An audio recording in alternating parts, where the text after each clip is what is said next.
Students, welcome to our Prajapati classes. हमने हमारे previous video में इंट्रोडक्शंस की बात की थी, काफी लंबी चौड़ा इंट्रोडक्शन की बात की थी। वो क्यों की थी वो अभी पता चलेगा आपको, क्योंकि अब हम एक्सरसाइज सॉल्व करने वाले हैं। कौन सा? Chapter number 2, polynomials. ओके, तो जो आपने आगे वाली वीडियो यानी इंट्रोडक्शन वाली वीडियो नहीं देखी हो और डायरेक्ट ये वाली वीडियो देख रहे हो तो कोई मतलब नहीं है। हाँ, अगर आप सॉल्यूशंस का आंसर रट सकते हो तो हो सकता है कुछ, वरना जो कंसेप्ट है वो सारे इंट्रोडक्शन में है, तो आपको इंट्रोडक्शंस देखना पड़ेगा, तभी आप एक्सरसाइज पे मूव कर पाओगे। फॉर माय ओपिनियन, मेरी तरफ से ये है कि आप इंट्रोडक्शन देख लो। हमने काफी अच्छे से इंट्रोडक्शन समझाया था यार, बहुत सारे टाइम लिया था, 1.5-2 घंटे का इंट्रोडक्शन है, तो वो देख लो। फिर एक्सरसाइज आपको बहुत इजी लगेगी, ऐसे हो जाएगी एक्सरसाइज ऐसे, और डायरेक्ट आप आंसर रटने जाओगे तो कोई मतलब नहीं है यार, कोई मतलब नहीं। चलो, don't waste time and let's move on the exercise number 2.1। NCERT की है, तो देख लीजिए एनसीईआरटी। ओके चलो, एनसीईआरटी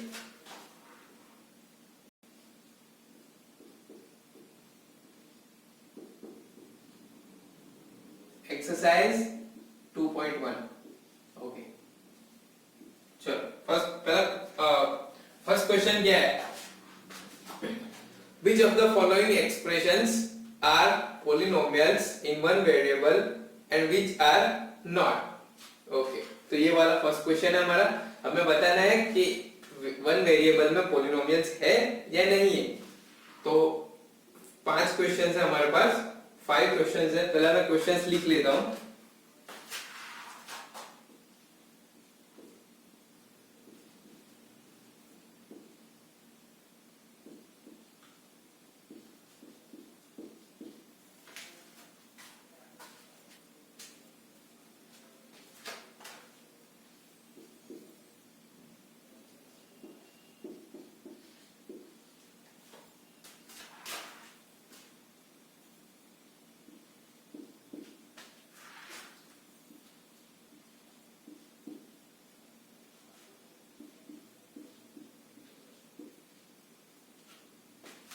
चलो, पहला 3 क्वेश्चन लिखते हैं और तीनों क्वेश्चंस पहला सॉल्व करते हैं। हाँ, यहाँ पर एक और इम्पोर्टेंट चीज वो ये है कि यहाँ पर मैथ्स मतलब समझाते हैं, कॉन्सेप्ट बताते हैं, फिर क्वेश्चन सॉल्व करते हैं, लेकिन हमें लिखना भी पड़ता है यार, वो सबसे ज्यादा इम्पोर्टेंट होता है। मतलब स्कूल में हमें कॉपी पे लिखना पड़ता है, तभी हमें मार्क्स मिलते हैं। और वो स्कूल में कैसा होता है कि जनरली बस वो जो बोले वही लिखो या फिर अच्छे से लिखो तभी वो मार्क्स देंगे, वरना काट करते रहते हैं यार।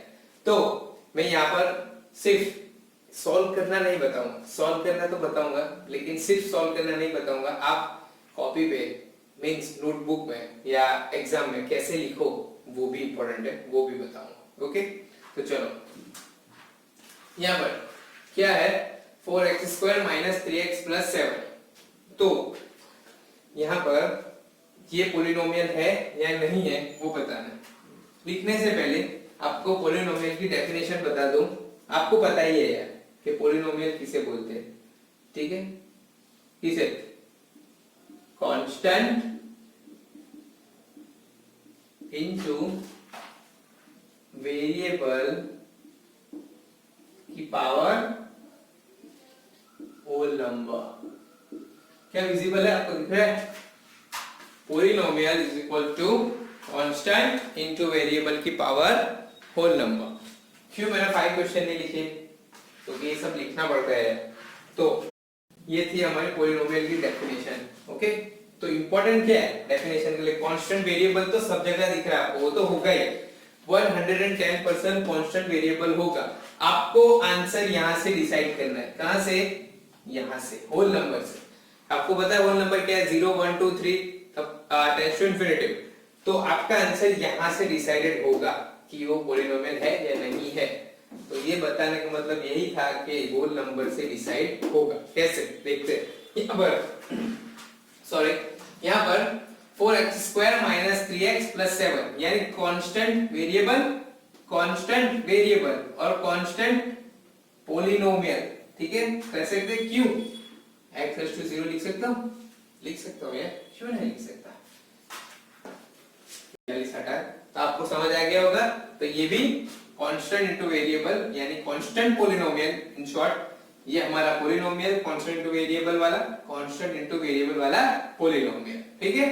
तो एक चीज और पोलिनोमियल के बारे में मैंने बताया था, सारी टर्म्स जो होती है फर्स्ट सेकंड थर्ड, यहाँ पर 3 टर्म्स है, तीनों टर्म्स कंप्लीटली एग्री करनी चाहिए यहाँ की डेफिनेशन से। अगर ये एग्री एक भी नहीं करती तो ये पूरा पोलिनोमियल नहीं है, बता चुका हूं जब इंट्रोडक्शन चल रहा था।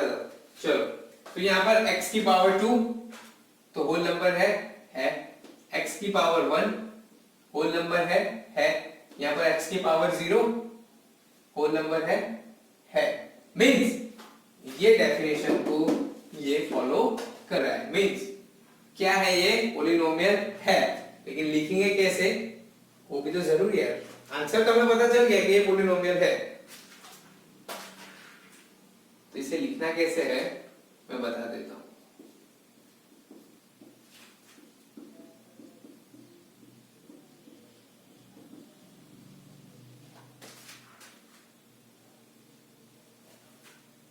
यहां पर जो मैं लिख रहा हूं, यहां पर स्पेस नहीं है तो नीचे लिख रहा हूं।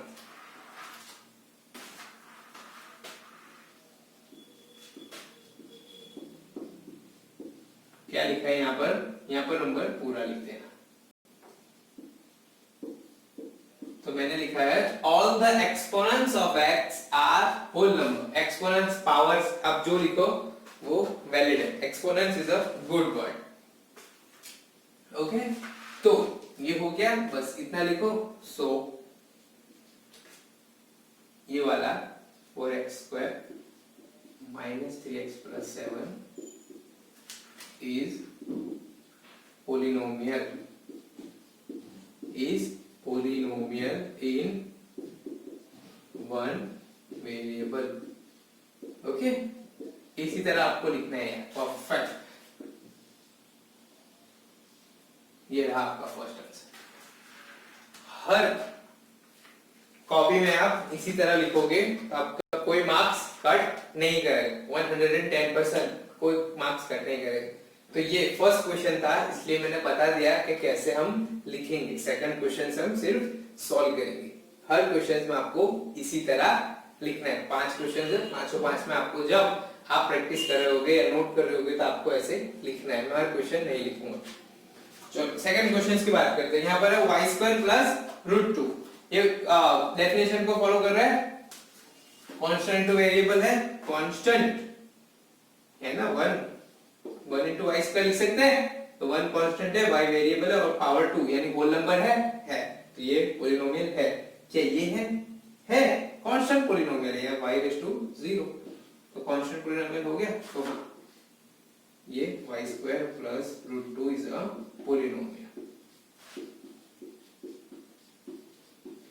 polynomial in one variable, okay। चलो क्वेश्चन नंबर 3 कांस्टेंट है, वेरिएबल है। चलो इसे और सिंपलीफाई कर लेते हैं। t⁻² plus t into √2, okay. चलो यहाँ पर 3 कांस्टेंट वेरिएबल t, कांस्टेंट √2 बाद में इंटू वेरिएबल की पावर 1 होल नंबर है। ये वाला पोलिनोमियल है, लेकिन ये वाला t⁻½ होल नंबर है, 1/2 इज नॉट होल नंबर, ठीक है। तो यहाँ पर आपको लिखना है all the exponents of t। x की जगह पर क्या लिखोगे आप, t are not whole number, सभी एक्सपोनेंट। या फिर आप ऐसा लिख सकते हो यहाँ पर कि 1/2 is not a whole number, so this is not polynomial। तो ये पोलिनोमियल नहीं होगा। तो क्वेश्चन नंबर 3 होगा। आपको यहाँ ध्यान रखना है x है तो x लिखना है, t है तो t लिखना है। चलो क्वेश्चन नंबर 4 यहाँ पे कर देते हैं। क्वेश्चन नंबर 4 क्या है, y plus 2y y। Okay, इसे और सिंप्लीफाई कर दूं तो y plus 2y raise to minus 1। पता है ना यार, ऊपर जाएगा तो माइनस 1 होगा, simple. y raise to minus 1, तो यहाँ पर 1 है, यानी ये पॉलिनोमियल है क्योंकि कांस्टेंट 1 है, वेरिएबल और होल पावर 1 और होल नंबर 1। यहाँ पर 2 कांस्टेंट वेरिएबल y, लेकिन minus 1 is not a whole number, minus 1 is not a whole number, so polynomial, this is not a one polynomial in one variable। चलो question number 5, question number 5 की कई जगह ढूंढ लेते हैं, यहाँ पे कर लेते हैं। क्वेश्चन नंबर 5, क्वेश्चन नंबर 5 क्या है हमारा, x raise to 10 y cube t 50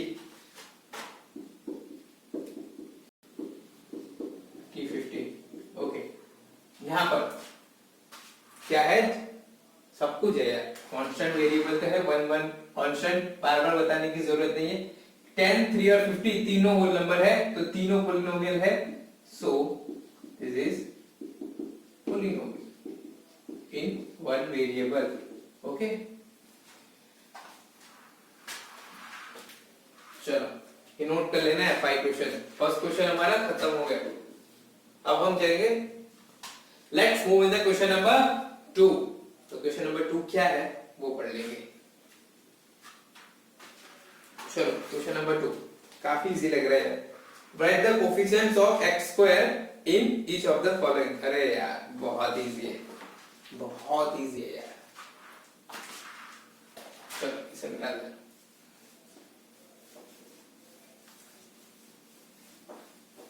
इसमें तो बताना भी नहीं पड़ेगा आपको, कॉपी में लिखना कैसे है, सीधे एक ही सेंटेंस लिखना है, x स्क्वायर का कोफिशिएंट।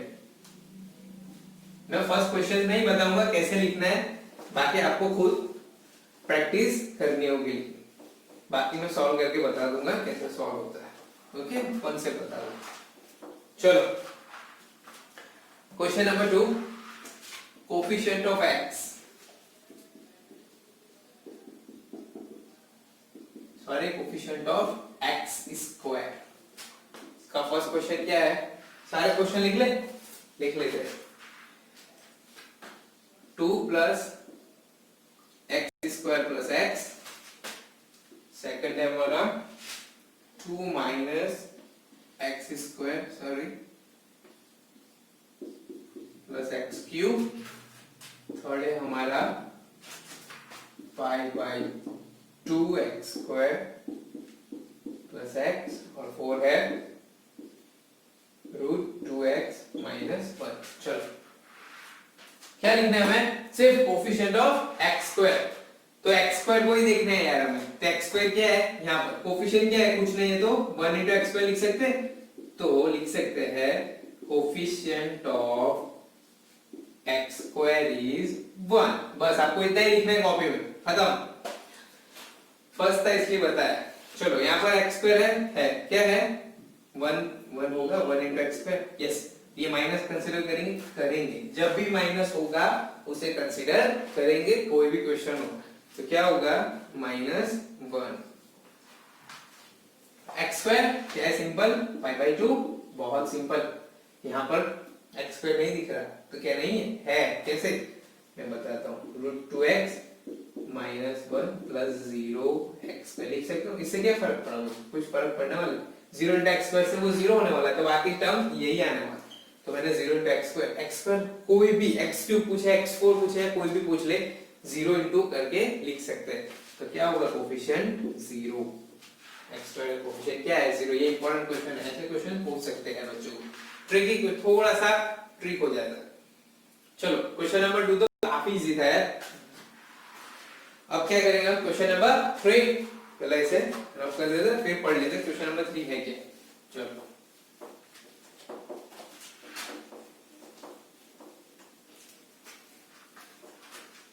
चलो क्वेश्चन नंबर 3 क्या है हमारा, give one example each of a binomial of degree 35 end of a monomial of degree 100। एक एग्जांपल देना है हमें, कोई भी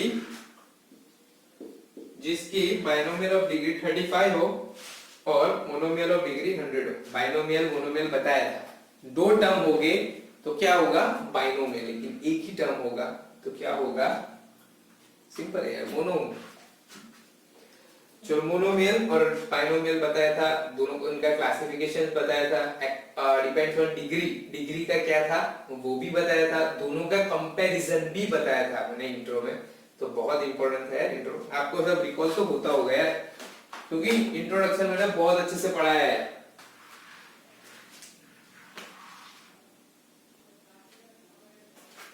तो बाइनोमियल ऑफ डिग्री, चलो लिखते हैं, ये एग्जांपल देना है। डिग्री क्या है हमारा, ओके 35,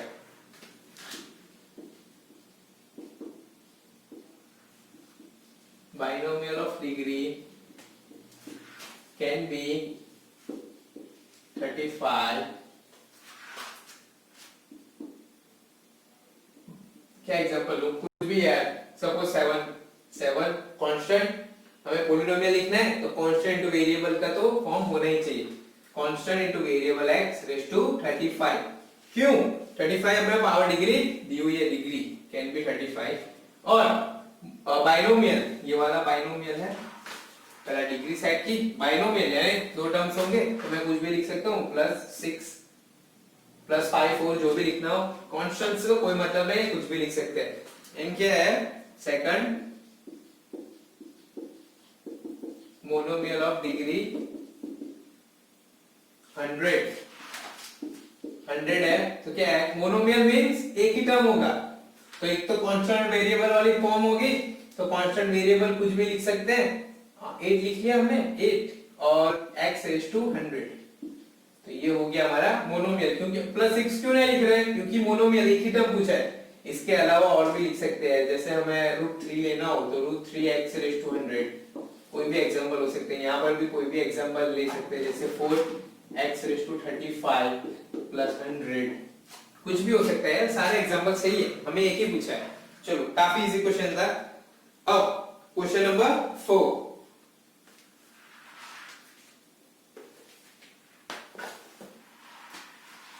नोट करते रहना